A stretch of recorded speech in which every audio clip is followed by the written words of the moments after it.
She was watching him from behind a register when he picked up the third book from the bargain bin. A worn paperback, spine cracked, price stickered at 50 cents. He turned it over, read the back, set it down, then picked it up again. That second look was what did it. Patricia Hale had been running Hale Page Books for 19 years, and she knew browsers from buyers, and she knew, with the particular certainty of a woman who had built her entire identity around a certain kind of clientele, that the man in the faded canvas jacket and the scuffed work boots was not going to spend real money in her store. She was right about the jacket. She was wrong about everything else.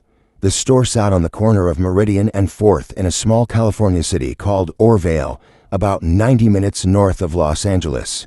Not quite close enough to the city to benefit from its energy, not quite far enough to have developed its own. The kind of town that had one good coffee shop and argued about it. Hale and Page had been there longer than most of the businesses on the block. 2 floors, original hardwood, tall windows that caught the afternoon light in a way Patricia had never taken for granted. She had opened it at 34 with her late husband Gerald, who had died of a heart attack 11 years ago and whose reading chair still sat in the back corner, near the fireplace, a small brass nameplate on the armrest that most customers never noticed, and Patricia never moved. She had kept the store going through the years that followed Gerald's death the way a person keeps going through grief. One foot in front of the other, not always graceful, not always sure, but moving. She had survived the arrival of the big chain 3 blocks down. She had survived the year the roof needed replacing, and she had taken out a second loan to do it. She had survived everything the last 19 years had sent her way through a combination of stubbornness, good taste, and a deep conviction that a bookstore done right was not a retail operation. It was a public service. But the last 8 months had been different. The chain 3 blocks down had expanded its cafe. An all-mine retailer had started same-day delivery in the county. 3 of her most reliable regulars had moved away. 2 retired couples and a literature professor who had bought 12 books a month without fail for 7 years. Revenue was down 31%. The second loan was 2 payments behind. Her accountant, a careful, soft-spoken man named Terrence, had sat across from her in January and used the word unsustainable. Patricia had thanked him, driven home, made tea, and sat at her kitchen table for 2 hours without drinking it. She had not told anyone, not her daughter Simone in Portland, not her part-time employee, a young woman named Bex who worked Tuesday through Saturday and reorganized the fiction section every few weeks in ways Patricia pretended to disapprove of. She had told no one because telling someone made it real in a way she was not ready for. So she opened the store every morning at 9, brewed the same coffee in the same pot, arranged the window display with the same care, and waited. For what? She could not have said precisely. Something to shift. Some answer she had not thought of yet. The kind of hope that has no specific object but refuses to die entirely. It was a Thursday afternoon in March when the man in the canvas jacket came in. Patricia noticed him the way she noticed everyone, immediately and thoroughly. It was a professional habit, 2 decades of reading customers the way she read books, quickly, intuitively, and usually accurately. He came through the door without the particular energy of someone who wanted something specific. No phone in hand, no list, no urgency. Just a man walking into a bookstore on a Thursday afternoon because he felt like it. He was tall, dark-haired, somewhere in his 40s, with a kind of face that was familiar without being placeable. She had the vague sense she had seen him before, in an advertisement perhaps, or at the back of someone else's memory. He moved through the front section slowly, ran his fingers along a row of new hardcovers without pulling any of them out, stopped at the display near the window, picked up a novel, read the first page, set it back, not browsing for a title, browsing for the feeling. Patricia recognized it. She had seen it 1,000 times. Readers who came in not knowing what they wanted, but trusting that the right book would find them. Then he drifted toward the bargain bin. It sat near the back of the ground floor, a deep rectangular bin of damaged, overstock, and unsold titles, each one stickered at 50 cents or $1. Patricia restocked it every few weeks with whatever had failed to move. She kept it because customers liked it, and because it was better than pulping the books. But she had a private ambivalence about it. The bargain bin represented everything she was quietly losing: titles that hadn't found readers, inventory that had outlasted its welcome. It was the store's most honest piece of furniture, and she resented it a little for that. The man in the canvas jacket crouched down in front of it with the ease of someone whose knees still cooperated and began going through it methodically. Not quickly. He read the backs. He opened a few to random pages. He set most back, but kept a small stack beside him on the floor. Patricia watched from behind the register. She watched him pick up a second book, then a third. The stack beside him grew to 4. She told herself she wasn't going to say anything. Then she heard herself say something. "Those are mostly damaged copies," she said from across the room. Her voice came out with an edge she hadn't entirely intended, the edge of a woman who had been tired for 8 months and hadn't told anyone.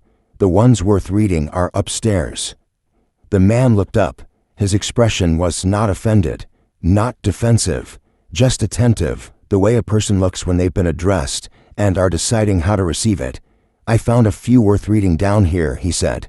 His voice was quiet, easy, the tone of someone who didn't feel the need to argue, but wasn't going to pretend he agreed either. Patricia straightened behind the register. "If you're looking for something specific, I can help you find it." "I appreciate that." He looked back at the bin. "I'm not looking for something specific." A pause. That's kind of the point. She had no clean response to that, so she said nothing further and went back to her inventory list. She watched him from the corner of her eye for another few minutes.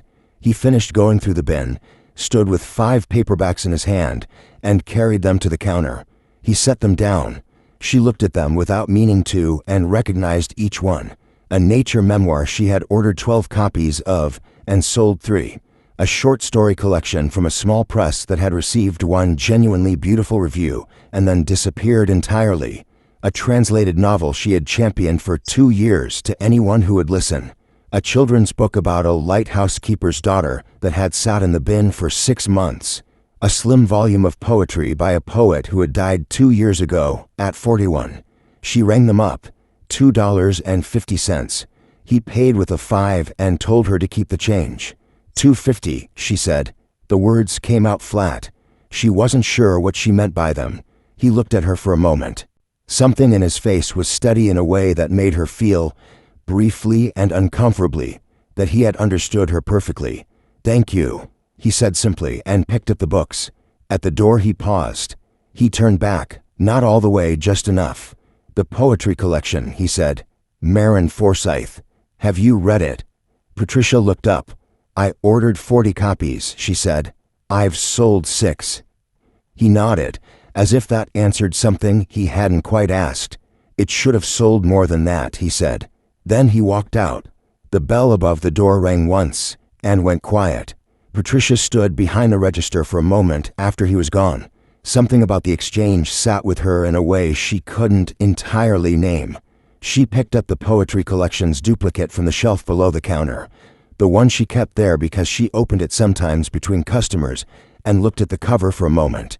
Then she set it back down and returned to her inventory list. She did not think about him again that afternoon. She had too much else to think about. Bex arrived the next morning at 9:15, which was technically 15 minutes late and practically on time by the understanding they had developed over 2 years. She was 26, wore her hair in a bun that was always slightly unraveling, and had strong opinions about shelving philosophy that Patricia had initially resisted and gradually adopted. She also had an instinct for matching customers to books that Patricia had never seen in someone that young. She would watch a customer come through the door for 30 seconds and then appear beside them with a title and the particular quiet confidence of someone who had done the math. "You look like you slept in the inventory room," Beck said, setting her bag under the counter. "I slept fine," Patricia said.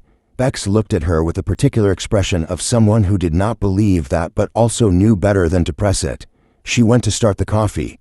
Patricia had been at the store since 7:30. She had been going through the numbers again, the way she went through them every few weeks, hoping she had made an error she could correct. She had not made an error. The numbers were what they were. Terrence's word, unsustainable, moved through her head with a quiet persistence. She had 31 days before the next loan payment was due. 31 days, and not enough in the account to cover it. She had spent an hour that morning looking at what it would take to close. The practical steps, the inventory liquidation, the lease termination clause, the conversation with Bex she did not want to have.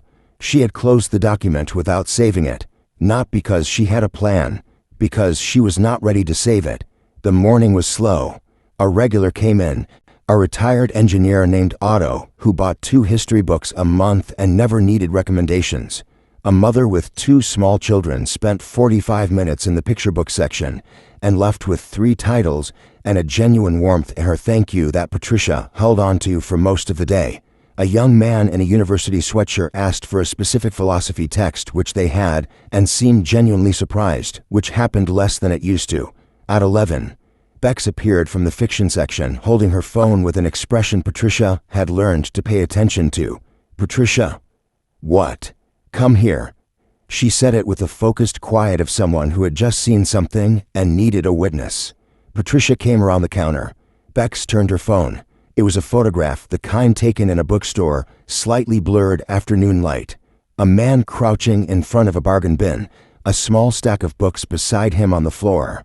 Canvas jacket, work boots. The familiar face that Patricia had spent yesterday afternoon trying to place. Beneath the photograph, a caption. Asterisk, Keanu Reeves spotted browsing the bargain bin at an indie bookstore somewhere in California. No entourage, no cameras, just a guy and some books. Asterisk, it had been posted to a fan account with 60,000 followers the previous afternoon. It had been shared 11,000 times overnight. Patricia stared at the photograph. Bex waited. "He came in yesterday," Patricia said. Bex stared at her. "He came in here. He bought 5 books from the bargain bin. Keanu Reeves." I didn't know who he was. A silence opened between them that had several layers to it. "What did you say to him?" Bex asked, with the careful tone of someone who already had a sense of the answer and was preparing herself for it. Patricia looked at the photograph again. The man crouching in the bargain bin. The small stack of books beside him. The poetry collection visible on top. "I told him," she said slowly, "that the books worth reading were upstairs." Bex closed her eyes for exactly 1 second. Patricia set the phone on the counter. She walked to the window and looked out at Meridian Street. A bus went by. A woman with a stroller. The coffee shop on the corner with its usual small line. Orvale on a Friday morning. Ordinary and unhurried, entirely unaware of what she was feeling. She was not embarrassed about not recognizing him. That was true, but not the whole truth. She was embarrassed about the edge in her voice, the assumption beneath it. The bargain bin is not worth your time. She had been talking to a man she did not know as though she had already read him and found him wanting. She had done it because she was tired and frightened, and she had aimed it at a stranger because strangers are easier than the real source of a thing. She had done to him. She realized with a slowness that felt like something settling, exactly what the chain down the street did to her. Decided what something was worth before giving it a real chance. She had been resenting that judgment for 8 months, and she had walked right into it herself. "Bex," she said, still at the window. "Yeah. Don't post anything. Don't say he was here. Not on the social accounts. Not personally." A pause. "Okay. Why?" "Because whatever comes from this, I don't want it to come from his name.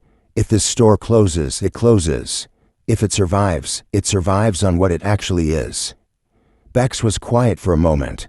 Then, "That's very principled of you. Don't make it sound like a bad thing." "I'm not. I'm genuinely impressed. I'm also a little worried about your mortgage." Patricia turned from the window. "So am I," she said, and went back to the register. The weekend brought more customers than usual. Word had spread locally, carefully, not through the store's own accounts, but through the photograph on the fan page and the quiet passage of information through a small city where people talked. Saturday was the busiest day the store had seen since December. Sunday was nearly as busy. People came in holding their phones, looking at the photograph, looking around the store. Some of them bought things. Most of them did. Patricia and Bex worked through both days without stopping. But Patricia felt the complicated texture of it. They were here because of a name, not because of the store. And a customer who came because of a name was not a reader yet. They might become one. But she could not build a bookstore on a viral moment any more than she could build it on hope. She had tried hope for 8 months. Hope without a structural change was just delay with better feelings. Sunday evening, after closing, she sat in Gerald's reading chair in the back corner. This was something she did when she needed to think. Not often. The chair still held the faint impression of him in its cushions, the particular lean of a tall man who read with his legs crossed at the ankle. She sat in it the way a person sits in the space someone else has left, borrowing their stillness. She thought about the poetry collection. 40 copies ordered, 6 sold. Maren Forsyth, who had died at 41 before her work found its audience. Patricia had believed in those poems with a conviction she rarely brought to inventory decisions. She had ordered 40 copies because she thought if she made them available to enough people, the poems would do their own work. They had not. And she had put the remainder in the bargain bin and stickered them at 50 cents and felt, each time she looked at them, the small particular grief of a bet placed on something real that had not paid off. He had recognized the collection. Not just recognized it, he had asked about it. Have you read it? As though he wanted to know if she had. As though her having read it mattered. She sat in the chair a long time. When she stood and turned off the lights and let herself out, she felt the particular calm of a person who has not solved a problem but has made peace, at least temporarily, with its weight. 3 days after his first visit, he came back. It was a Tuesday. Mid-morning. The store quiet. Beck's shelving returns upstairs. Patricia was at the register with her reading glasses on, working through a catalog, and she looked up when the bell rang and recognized him immediately this time. She felt the recognition move through her chest in a way that had nothing to do with fame. He came through the door the same way he had the first time. No announcement. No performance. He looked around the store with the same easy attention and then walked toward the counter. You came back, Patricia said. I didn't finish looking around last time. He glanced at the shelves. The upstairs section. Is it fiction? Fiction, poetry, essays. Local authors on the east wall. He nodded. Mind if I go up? Please. He went upstairs. Patricia took off her reading glasses and set down her pen and sat for a moment with the catalog open in front of her, not reading it. He was up there for almost 40 minutes. She heard the slow movement of someone who was actually looking, the occasional soft sound of a book being pulled from a shelf and replaced. Once, a long silence that lasted several minutes, the sound of someone reading. When he came downstairs, he had 7 books. He set them on the counter one at a time. She looked at each. A novel she had been recommending for 2 years. A debut essay collection from a Bay Area writer. 2 works of narrative nonfiction, one on migration, one on the American West. A volume on the history of independent bookstores that she had ordered as a kind of private indulgence and shelved between the essay section and the local author's wall because she hadn't known where else to put it. A book of photographs of small California towns from the 1970s. And Maren Forsyth's poetry collection. A full-price copy from the shelf, not the bargain bin. You already have the bargain bin copy, Patricia said, before she could stop herself. He looked at the poetry collection, and then at her. I know, he said. I want to. She rang them up. He paid. While she was putting them in a bag, he said, Can I ask you something? Yes. How long has the store been here? 19 years. Something moved in his expression. That's a long time to build something. It is, she said. She handed him the bag. Something about the way he had said it, not as a compliment, as a statement of fact, a weight properly acknowledged, made her say the next thing before she had decided to say it. I'm not sure it's going to be here much longer. She had not said that out loud to anyone. The words sat in the air between them with the strange lightness of things finally released. He did not look surprised, and he did not look sorry for her, which was what she had been afraid of. He looked at her the way a person looks at someone they're taking seriously. What's happening, he said. And she told him. She was not sure why. He was a stranger, technically, though the word felt imprecise for someone who had twice stood in her store and handled her books with the care of a person who understood what they were. She told him about the revenue decline, about the chain down the street, about Terrence, and the word unsustainable, about the loan payment in 31 days, about the 40 copies of the poetry collection she had believed in, and the 6 she had sold, and the remainder stickered at 50 cents in a bin. She did not tell him about Gerald's chair. Some things were not for strangers, however imprecise the word. He listened. He did not interrupt. When she finished, he was quiet for a moment.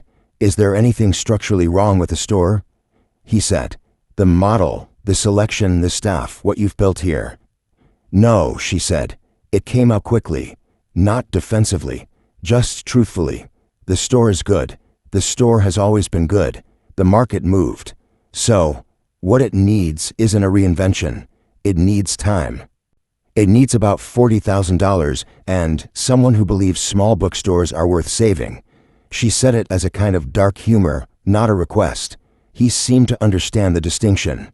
He nodded once, picked up his bag, and looked around the store one more time, at the tall windows with their afternoon light, at the fireplace in the back corner, at the display Bex had arranged near the stairs that somehow always looked like an invitation rather than a sales pitch. "Thank you for telling me," he said, "and for the books." "Thank you for coming back," she said, and meant it more than she expected to. 2 days later, Terence called. Patricia was in the middle of rearranging the window display when her phone rang. She saw his name and felt the particular dread of a call she had been expecting and had not prepared for. "Patricia," he said. His voice was different from the January meeting. Not softer, exactly. More careful. The voice of a man who is about to say something he has checked twice. "Something came in this morning. Anonymous purchase order. Processed through a Sacramento Literary Arts Trust. Full settlement of the outstanding loan balance. Plus an operating fund. 6 months of projected expenses at current run rate." Patricia stood very still in front of the window display. Outside, a woman walked past with a dog. A car turned the corner. "Terence," she said. "It's real. I've verified it 3 times. It cleared this morning." "How much?" He told her. She closed her eyes. "The trust," she said. "Is there any way to find out who funded it?" I asked. They said the donor requested complete anonymity. They were very clear about that. She opened her eyes.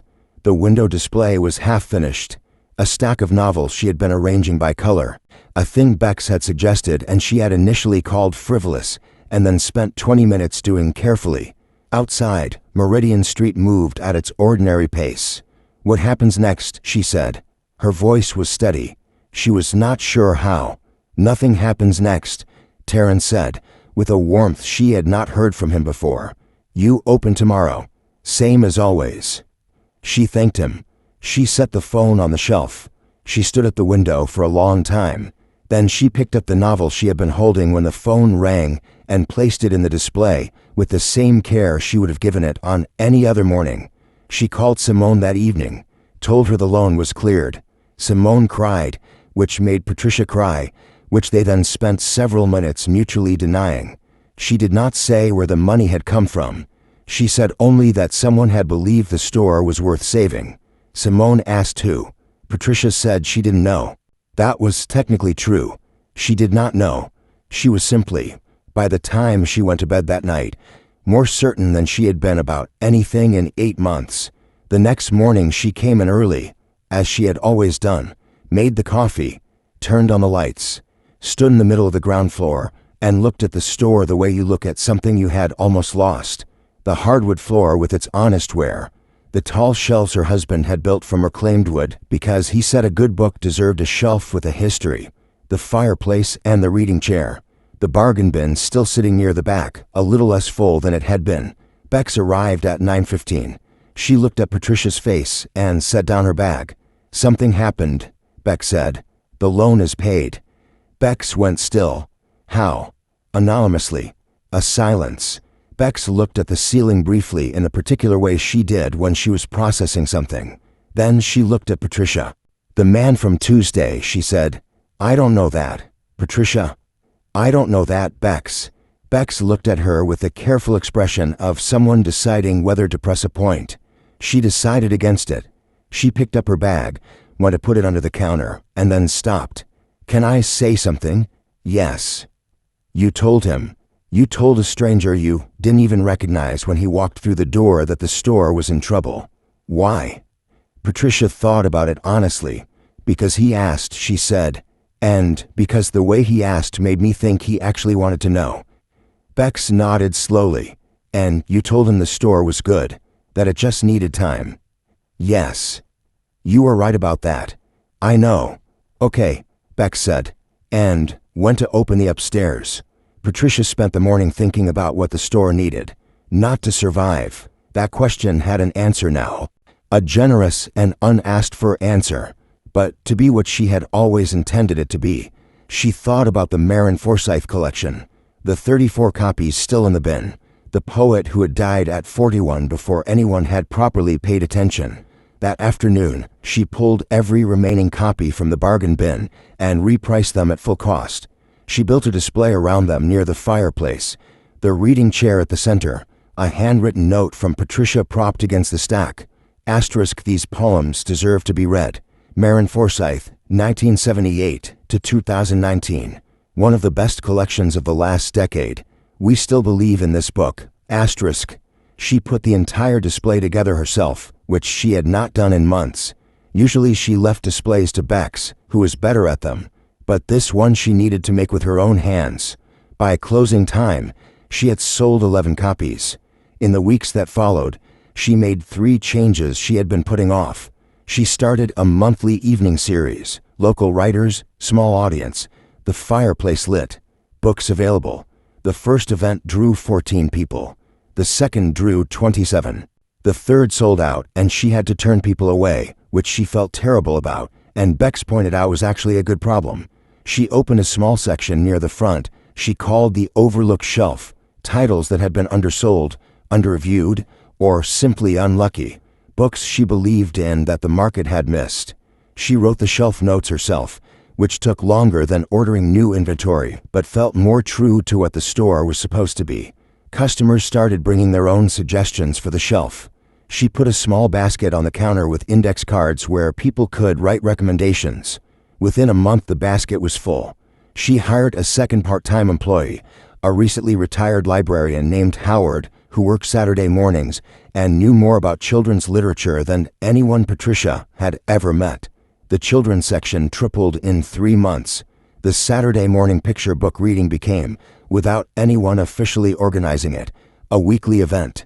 Howard sat in the reading chair and read aloud to children whose parents stood in the aisles listening with their coffee. She did not know who had saved the store. She had her certainty, and she let it rest there unnamed, in a way that certain gifts are best honored, not by identifying them publicly, but by doing something real with them. She thought about him sometimes, about the way he had gone through the bargain bin without apology, about the poetry collection he had bought twice, about the question he had asked her. Not can I help but what's happening, as though the situation deserved to be understood before it deserved to be fixed. She thought about what she had said to him when he first came in. The books worth reading are upstairs. She had said it from fear and exhaustion, and she had aimed it at a stranger, and she had been wrong about all of it. The books worth reading had been exactly where he was looking for them. He had known that, and she had not, which was the more uncomfortable half of the lesson. 5 months after the loan was cleared, a small article appeared in a California literary magazine. A profile of Hale Page Books. It's 19 years. It's near closure. It's revival. The writer had found the story through the fan account photograph, which had continued circulating quietly through bookstore communities online. The article did not name Keanu Reeves. It mentioned only that a community of readers had rallied around the store at a critical moment, and that the owner had declined to specify who had helped. The article ran with a photograph of the store's interior, afternoon light through the tall windows, the Marin Forsyth display visible in the background near the fireplace, the handwritten note just legible if you looked closely. The piece was shared widely in independent bookstore communities. 3 other struggling bookstores in California reached out to Patricia directly in the 2 weeks after it ran. She answered every email. She told them what she had learned and what she had changed and what she wished she had done sooner. She told them, because she thought it mattered, that the thing that had saved the store was not the money alone. The money had bought time. What filled the time was being more deliberately and more completely, exactly what she had always claimed the store was. He came back once more. It was a Saturday morning in October, 7 months after the first visit. Howard was in the reading chair, midway through Charlotte's Web, to a group of 8 children in a rough semicircle on the floor. 2 parents sat on the stairs listening. A third was standing in the local authors section pretending to browse, not entirely successfully. The bell above the door rang, and Patricia looked up from the register, and he was there. Canvas jacket, work boots, the same unhurried arrival. He looked at the children around the reading chair and stopped. Howard's voice was steady and warm, reading the part most adults remember, without being told. The children were utterly still. Patricia came around the counter quietly. They stood side by side near the door, without speaking for a moment. Outside, October light on Meridian Street, clear and angled, the particular light of a season shifting. "The overlook shelf is new," he said, not quite a question, looking toward the front display. "5 months old," she said. "It's become the most talked about section in the store." He nodded. He walked to it and stood reading the cards she had written. She watched him read them the way she had watched him read the backs of paperbacks in the bargain bin. The same quality of attention, careful, genuine, unhurried. He pulled a title from the shelf, turned it over. Read the note she had written in her own hand.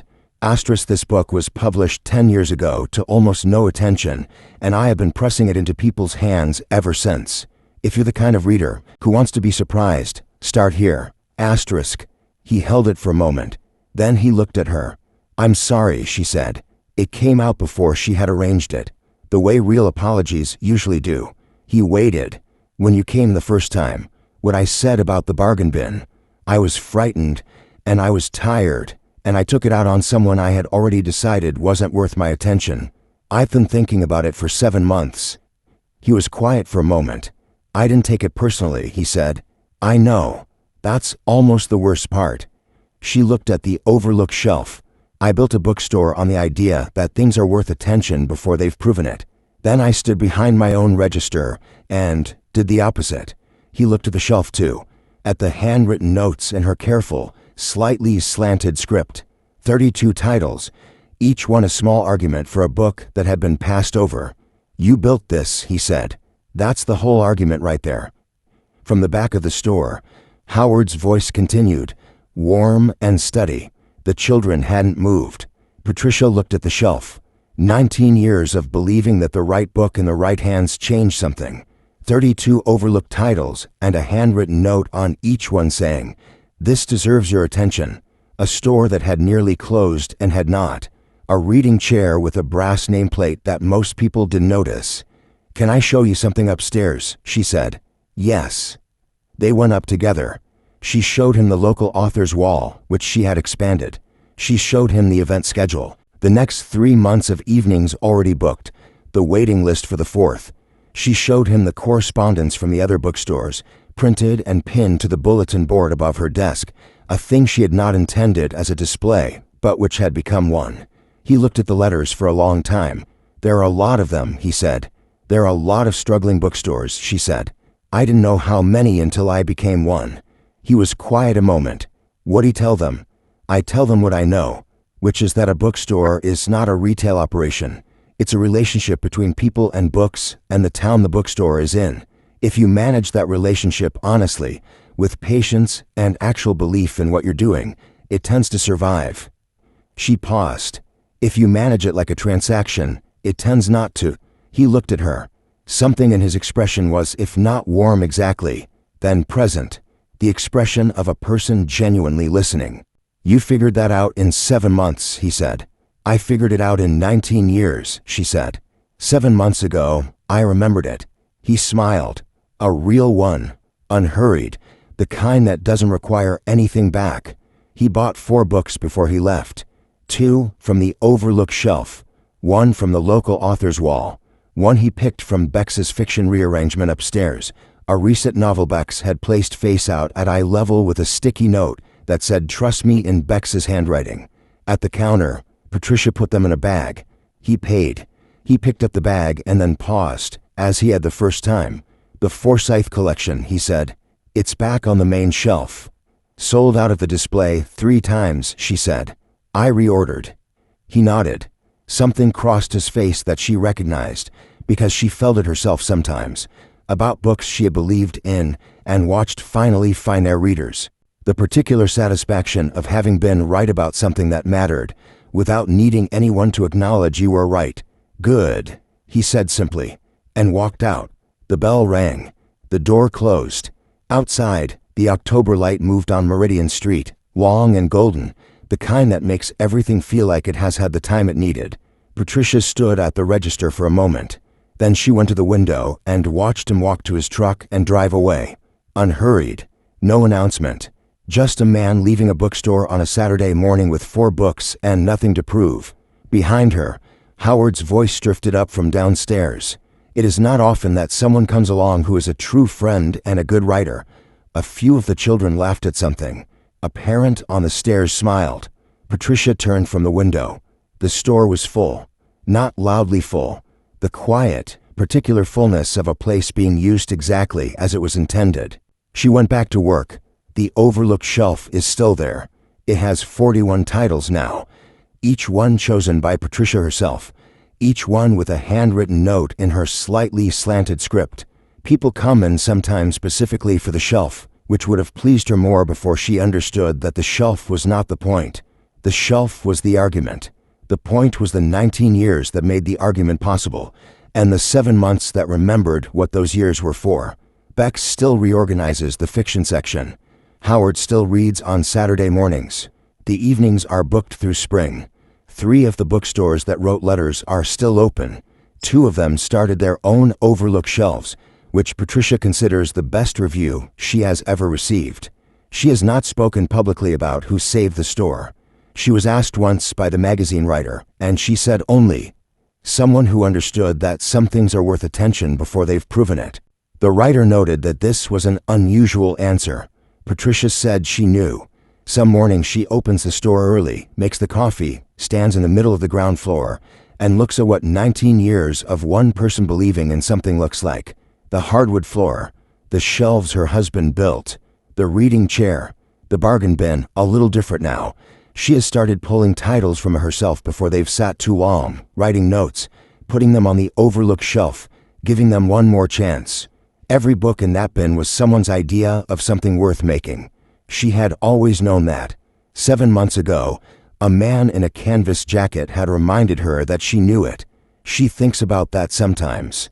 Not with guilt. She had made peace with the guilt in the first week. But with the particular quality of gratitude you feel toward a thing that showed you yourself clearly enough to do something about it. The bell above the door rings most mornings before she has finished her coffee. She looks up every time.